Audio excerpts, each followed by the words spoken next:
In this video, I'm going to give you 4 clear, actionable steps that you could use to tell a better story in any medium. And don't worry, it'll only take a few minutes, and they're super easy. Stories are how we as people connect information with emotions. And when you connect emotion to information, it makes it a lot more sticky and easy to remember. There are 4 key elements you need to remember when you tell a story. Including them makes it a complete story that people can connect with. Story element number 1 is location. Give the audience a location of where the story happens. That gives them some context so they understand what the place looks like and who might be there and what the situation might be. This should be super simple. For example, if you're working in a visual medium, look around. You can tell I'm in some sort of home office area, so it's done. You have the location. If you're only using words to describe the story, like you're writing a book or you're doing a podcast, then you simply just need to state the location. But word choice is very important here because the audience is going to imagine their version of whatever location you say. For example, if I say, I was in a sandwich shop, to me, I visualize something like a Subway restaurant, right? Where it's just like all new and cheap and generic. But if I say, I was in a deli, it's also a sandwich shop, but it makes me think of something that's like old and used and worn and kind of darker and historic. So that clearly changes the location, even though it's just one word. A lot of people make the mistake of over describing their locations and giving too much detail, but really you only need to include details to the things that are relevant to the story.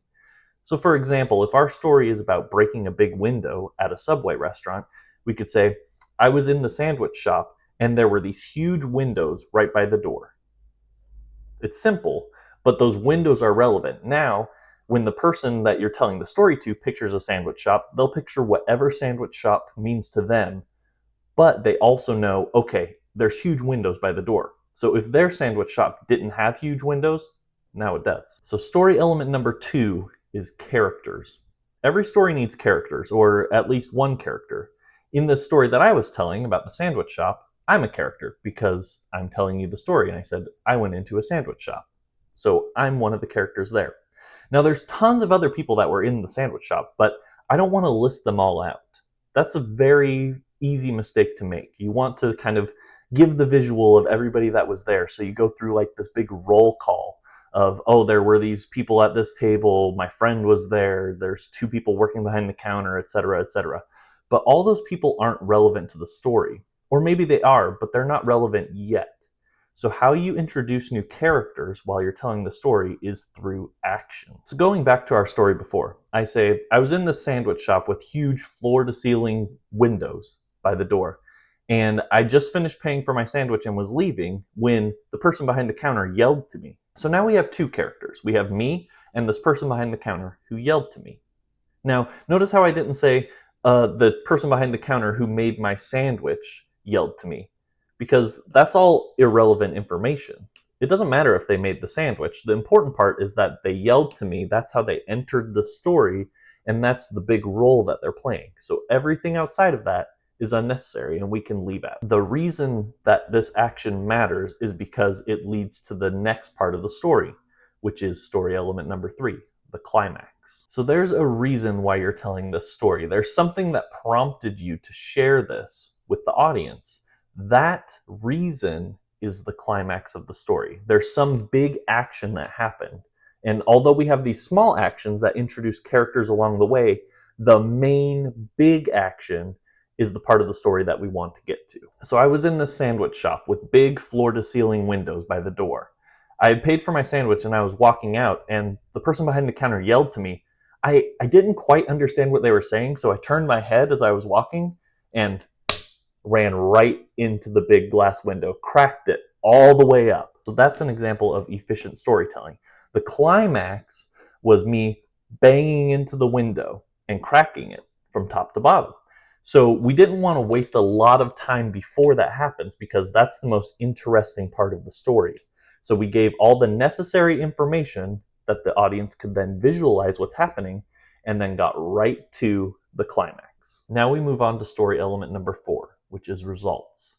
This is where we share the emotions or the lesson or whatever the reason behind us telling this story is with the audience. Again, this is super simple, and you want to keep it brief, but you want to convey your idea in a way that it's easy for the audience to remember and easy for them to connect to the story. I walked into the sandwich shop with floor-to-ceiling windows by the door, and I had just finished ordering my sandwich, and I was walking out when the person behind the counter yelled something to me, and I didn't quite understand what they were saying, so I turned my head to see, and as I kept walking, right into the big window, cracked it from top to bottom.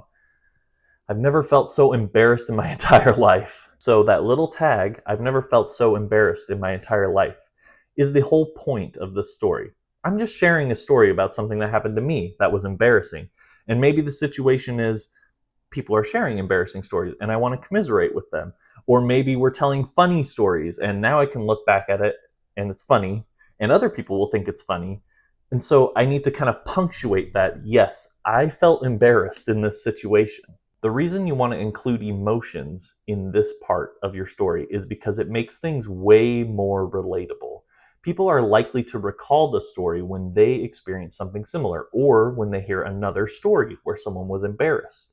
And then because they're remembering your story, they will then remember the important part of the story at the end that you added, the whole reason why you told them the story in the first place. The 4 storytelling elements are: 1, location. You need to tell the audience where the story is taking place so that they kind of understand where the story is happening and they can visualize it.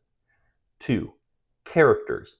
You need to introduce only characters that are important to the story and use actions to introduce them only when they become relevant in the story's timeline.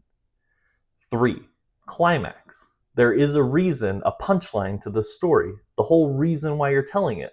So make sure you get there and you don't waste a bunch of time meandering through details just to get to that main point. And then 4, results. This is where you're going to share either the message that you have behind it, or the emotions that you felt, or the things that came from the action. And this is what you want the reader to remember most out of the entire story. That's it. Use these 4 elements when you tell a story, whether it's long or short, and you will have more successful, more engaging stories. By the way, in case you were wondering, I did have to pay for the window, and it was not cheap.